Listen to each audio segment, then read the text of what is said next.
Congolais. Dialogue, concertation, les sources na mboka na biso. Na lobi dialogue, concertation, les sources na mboka na biso. Pour nous amener au le président de la République, Félix Tshisekedi, s'est décidé. Il y a que mbongo, budget, o ezalaki alloué pour célébrer activité wana na mboka na biso et kozala mbongo wana bako pesa ba militaire, bako pesa lisusu ba infirmier na ba médecin na équipe mobimba ya riposte. J'ai une mabuna zo décision d'abord à deux niveaux. Premier niveau c'est que baba kisila ba députés nationaux $2000 na ba salaire na bango. Deuxième niveau baba kisila bango 50% ya francs congolais ya mbongo na bango ya fonctionnement. Fonctionnement c'est-à-dire quoi? O ba somba mituka, o ba somba ba carburant na bango. Non, bango ba vivra toujours na bourgeoisie aussi longtemps que tous en la période de guerre. Chers compatriotes, merci de suivre nos vidéos. Mais ce n'est pas tout. Encouragez notre travail. C'est simple pour le faire. Abonnez-vous. Appuyez surtout là où c'est écrit abonner. Vous appuyez une seule fois et vous vous abonnez. Appuyez également la cloche. Oui, appuyez la cloche pour recevoir toutes les notifications de nos publications. Vous abonner, c'est nous encourager. Merci de votre fidélité à Edem TV officiel. Merci à vous tous qui nous suivez de partout, chers Congolais. Bienvenue dans votre émission que vous appréciez beaucoup, Actu Plus. Nous sommes là, c'est pour vous informer. Nous sommes là, c'est pour analyser la grande actualité de la semaine. Et nous sommes là, c'est pour donner de bonnes informations. Nous allons parler d'abord de la décision prise lors du Conseil des ministres du vendredi par le président de la République concernant bien sûr commémoration, il y a anniversaire Nabiso, il y a 60e anniversaire, il y a indépendance Namboka Nabiso. Le président de la République, Félix Tshisekedi, s'est décidé, il y a que mbongo, budget, o ezalaki alloué pour célébrer activité wana Namboka Nabiso et kozala mbongo wana bako pesa ba militaire, bako pesa lisusu ba infirmier na ba médecin na équipe mobimba ya riposte contre la maladie à virus, bien sûr la coronavirus, la Covid-19. Chers Congolais, c'est ça de meilleures décisions. Les militaires sont des gens qui donnent leur vie pour sécuriser ces pays. Sont des gens qui se battent matin, midi, soir. Et ils vivent comment? Bazana katia bazamba. Muto zana fond de guerre. A évité que l'élonde vit na yeko sila. L'élonde le colona yeko bunga. L'élonde le boko na yeko bunga. L'obinde makamonyo se kosila ponaye. Il ne sait pas. Il s'attend tout simplement à tout. Objectif na yezakaka moko. Battre l'ennemi. Gagner l'espace au ennemi à jouer na territoire. Et puis, et c'est fini. C'est ça l'objectif militaire. Quand il est là, c'est pour ça et point barre. Il oublie sa famille. Il s'oublie même. Lui se voit combattre kaka Munguna. Entre-temps, Munguna on a zana munduk, azana machette, azana mbeli, azana grenade, azana bombe. Lui aussi se prépare en conséquence. Azana munduk, tout ça. Mais il y a l'objet qui yende muta combattre Munguna wana. Vous voyez un peu le niveau d'état d'esprit qu'a nos militaires. Donc ce sont des gens qui ont les conditions les plus meilleures. Pourquoi? Pour épaisser mon souci. Aux États-Unis, attention, il ne faut jamais jouer avec l'armée américaine. Même dans le film que nous suivons souvent, vous vous rendez compte que l'armée américaine, c'est l'armée la plus puissante. Lorsqu'elle descend sur terrain, c'est pour donner des solutions. C'est ce que nous voulons aussi qu'on fasse de cette armée congolaise. Et c'est l'armée moko très forte. Une armée, oh, bah, tout ce qui va faire, le but, RDC azana mindu qui azana armée à kosakanate, azana ba pinga oh ba kenda kapona kobunda. Et non ba kenda kona kosala baje. Ça c'est honorant. Une armée à quelque qui muto bundi ba yibiki ba o ba tikali ba kozala toujours prise en charge par l'État congolais. Ça c'est avec Félix Tshisekedi. Récemment, ils ont retraité au Kabila Tika depuis 2012-2009 et qu'on sort. Félix a dit que pesa bango misolo awa. Kabila tinda bato na retraite bakenda bavanda na bango bamisusu basala ba AVC bazalaki délaissé totalement. Mais Félix Aïe a le non pas question, ces gens méritent mieux et a pesi bango vie. Ça montre que Moutouana a zapo na kosunga population. Donc c'est l'espoir des Congolais. C'est Félix Tshisekedi. A pesa ba police ba soldat wana ba retraité wana vie. Et pesi les sons na ba onyo so ba tirer ba lobi. Ceux qui na bundeli ekolo, atana komi mikolo nga ya suka, na kozala toujours récompensé par école. C'est le pays qui doit récompenser les militaires. Ce ne sont pas les individus. C'est le pays qui doit récompenser les militaires puisque ces militaires se battent matin, midi, soir pour sécuriser le pays. Mais yozi batouana au tini ba on en retraite, bazu est l'autre côté. C'est de la mauvaise foi, c'est de la méchanceté dans le chef. Il y a battu Joseph Kabila et consort. Mais aujourd'hui, Félix Tshisekedi a pesa batouana vie. Ba retraité wana ezaki déjà na ba généraux mtusu o ba koma ki na pas ba koma ki je vous dis na ba AVC ba zonge la vie normale. Pour mtusu ya komi na AVC ya komi kolela la tout moment et le kokolia ezate rolata malonga ezate il ne sait plus, il est presque déconnecté du monde et de sa famille. Mais Félix a dit non, pas question. Ces gens ont servi le pays, ils doivent être récompensés. Ça, c'est noble avec Félix Tshisekedi. C'est noble, papa. A Pessi Bango. Ni solo. Bamsou bazo ba $40 000, ba $45 000. Masolo ba betelengate moi-même, j'ai vécu ça. Ouais. Bazo ba mbongo wana. AVC limo na nzoto wa mutu. Po akokene hôpital ya Malonga. Bako soigner ki tor bako landela ba service ya kiné. Bako masser nzoto bako pakole ba pomade ba biloko nyonso ya bien ba comprimer ya bien. Moto kozonga nzoto. Nzoto ko koma kono ngono moto ko vivre malamu e bana na yo bazaki tamu sur service ya armée wana bakoloba ngai pe nazo koba na yebi ki na kozala soutenu par le pays. C'est ça ce que nous voulons. Et aujourd'hui Félix a pris une noble décision. A lobby mbongo wana ezala pona ba militaire. Alors liso likolo liso sikoyo. Tokota la sikoyo. Bato ba ministre baza chargé pona mbongo wana. Tokota l'implication et l'unkamba. Tokota l'implication ministre à budget, tokota l'implication ministre à finance, tokota l'implication ministre à défense. Tokota l'implication ya ba tunyon swana. Nani ya koyiba sikoyo. Puisque on doit rémunérer ces gens. Wana na côté ba militaire. Toké na côté ya ba minganga. Mais aujourd'hui batouana bazo kufana maladie ou ya coronavirus. Dans notre pays, nous avons plus de 4000 cas à Kinshasa ici. Bato baza la coronavirus. Mais il y a des gens qui sacrifient aussi de leur vie. Oh bazo tika banda kona bango. Ils sont toujours au chevet de malades. Matin, midi, soir. En train de faire les suivis. Ko pesakisi. Ko salaboy, ko salaboy, ko salaboy. Et ces gens-là doivent être aussi récompensés. Il faut tout penser à une prime de risque. Puisqu'ils risquent de leur vie. Azo kende ko biki samutu. Pour aboto la vie wana ezongana parmi batumsusu, il faut vivre d'abord et risquer. Donc il risque avec sa vie pour redonner la vie à quelqu'un d'autre. Au malade ezonga ko boto la vie. Et mutu wana azo mérité pe kozana prime de risque wana. Azo mérité pe mboka ya encourager. Ce sont des soldats puisque aujourd'hui nous sommes en guerre, c'est la guerre sanitaire. Non, mon consul a bien réfléchi. Non, Félix est sage. Il a bien réfléchi. Donc, les gens ont besoin de la guerre sanitaire. Dans la guerre sanitaire, na guerre moussous côté, pas moussous. Donc, batunion sont besoin de soldats. Quand on a un soldat qui est infirmier, quand on a un soldat qui est, il y a un monde qui est construit pour nous bondis.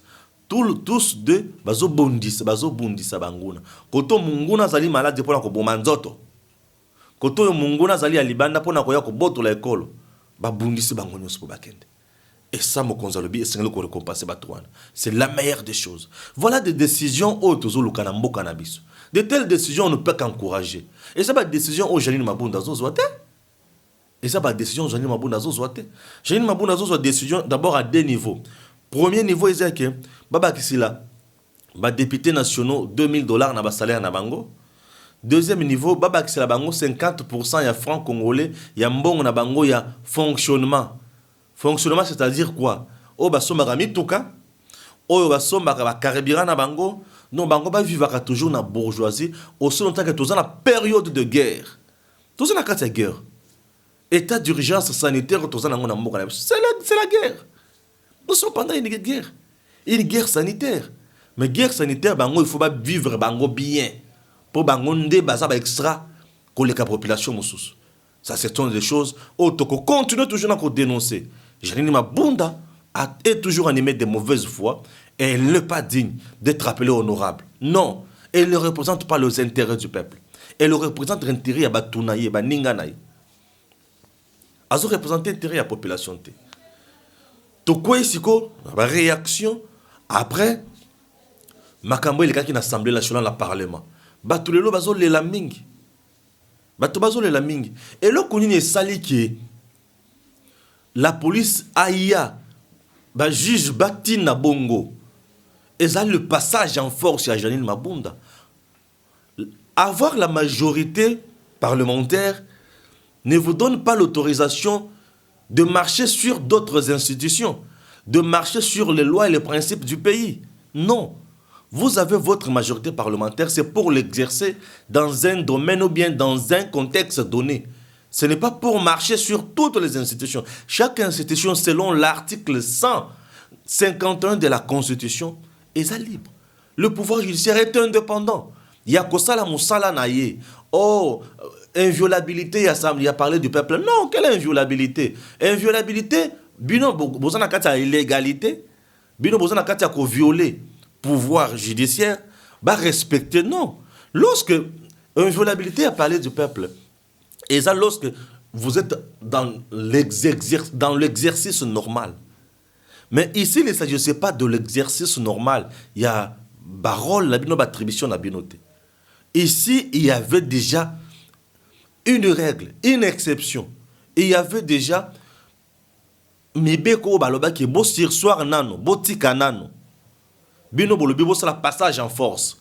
Raison pour laquelle vous avez été humiliés.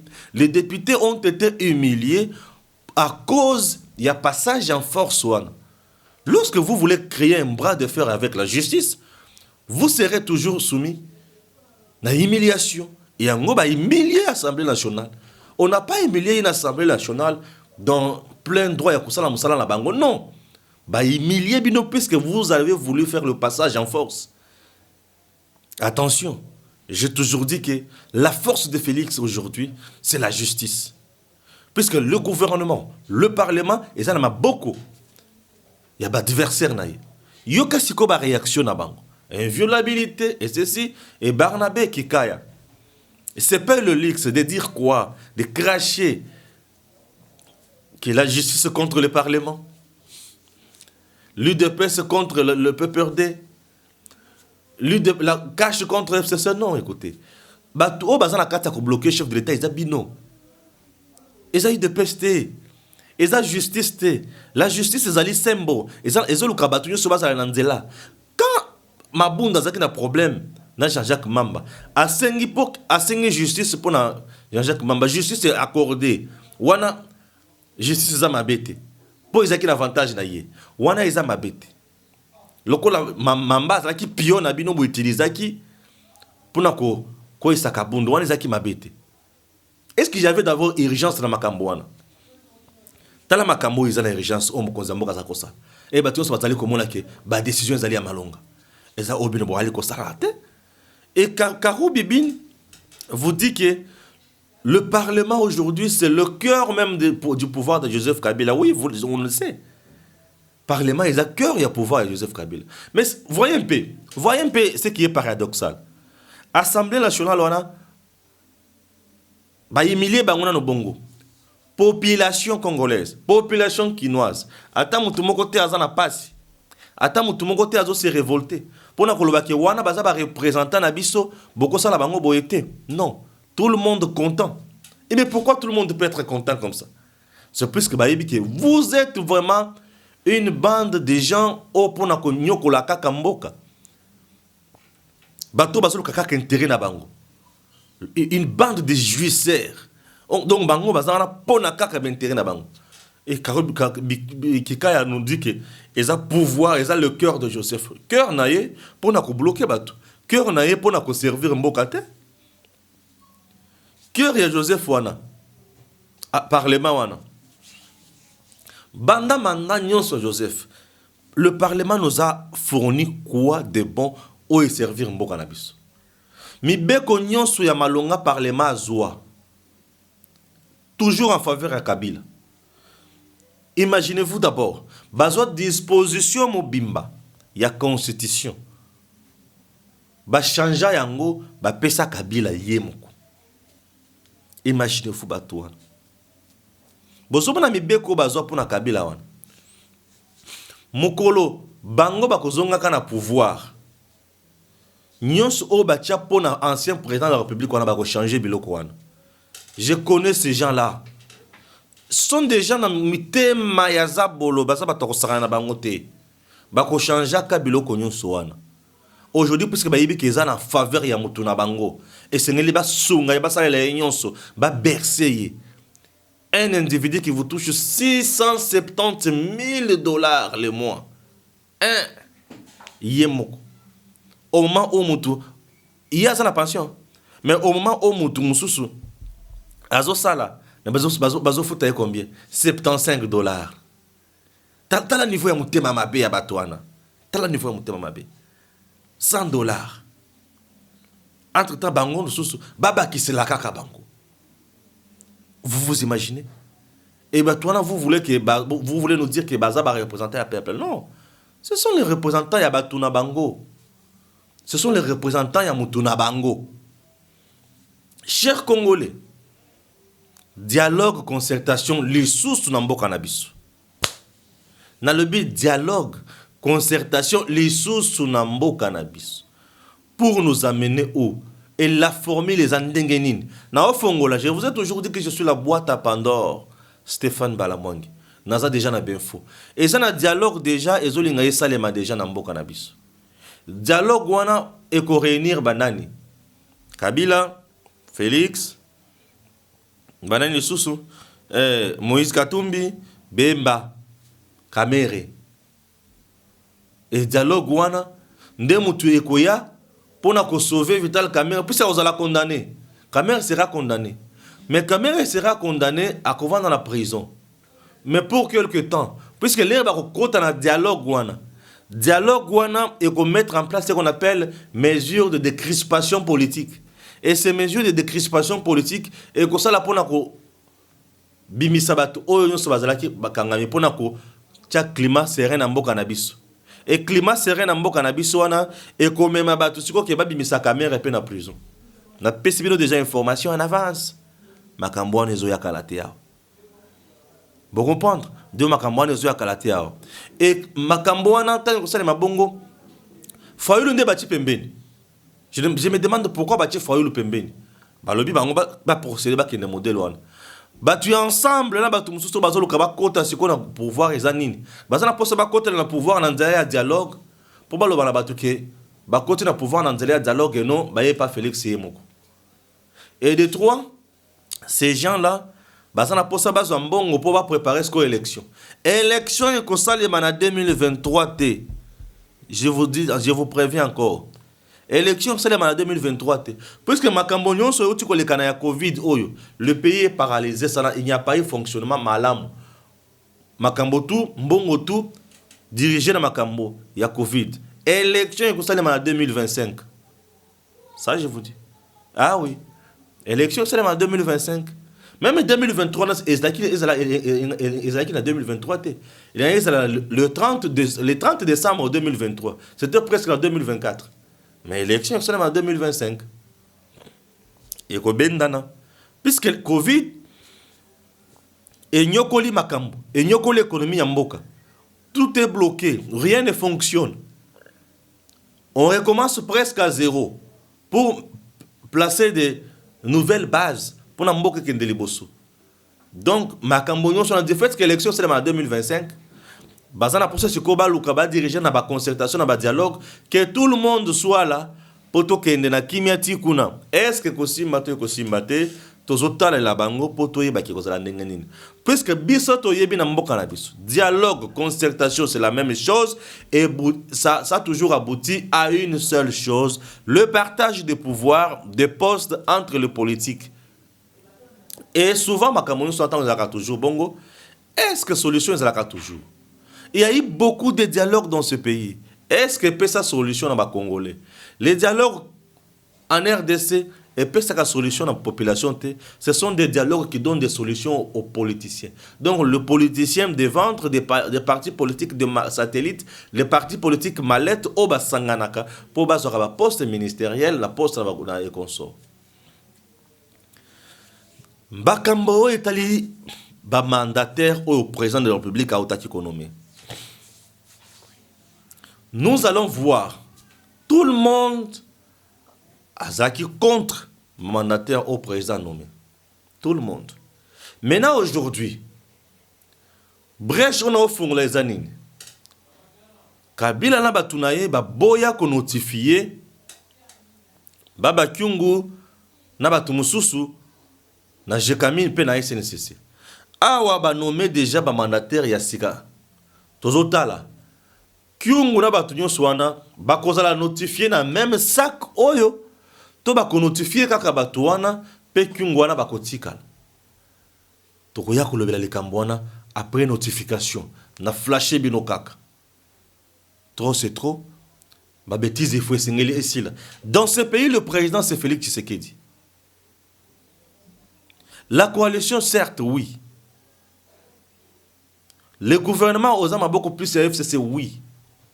Mais le pouvoir du président, c'est un pouvoir qui est au-dessus du pouvoir de l'Union. C'est l'unique pouvoir où il y a soki nous avons pouvoir dans l'institution bakosa la recours kaka na président de la République. Yene muto sengeli aya ko kata makambo. C'est-à-dire que pouvoir na pouvoir le couleur pouvoir nyonso. Puisqu'il y a pouvoir na ende zakana siffler ya kolobaki awate botambola lolenge wanate. Mabunda quand elle a vu que cassation et qu'est-ce que je dis, Conseil d'État et lobby naye pas question qu'on sort à Kimimbango qui est pas chef de l'État. Pour ayebi que yene mutako beta piololo piu pona koloba kolobaki papa bolingini ni kuna botika bango sala musala bango tote. Mais le kola mkonza lobby tika justice sala musala naye fui à côté na. Mais il faut qu'il ne pas Kabila pour aller ça que awa kuna esimbité to sala nini. Pour nani ba sali bongote. C'est pour vous dire que le président c'est Félix Tshisekedi. Ba bêtise ñu sur stade Makawana et kosila un jour. Et kosila un jour. Tant les alliés kosila. Et tant que kosila ba tu vas comprendre ce que Félix reste le seul maître et le seul visionnaire na miniature toi les colobes. Maintenant, on se pose une question. Est-ce que Kabundu sera-t-il réhabilité toté? Tous la justice et salam salanango. Tant que justice et salam salanango, peut-être comprendre suite Yamakambouana. Merci beaucoup à Gims Lokumu. Merci à vous tous qui nous suivez de partout. Que Dieu bénisse la République démocratique du Congo. À très bientôt.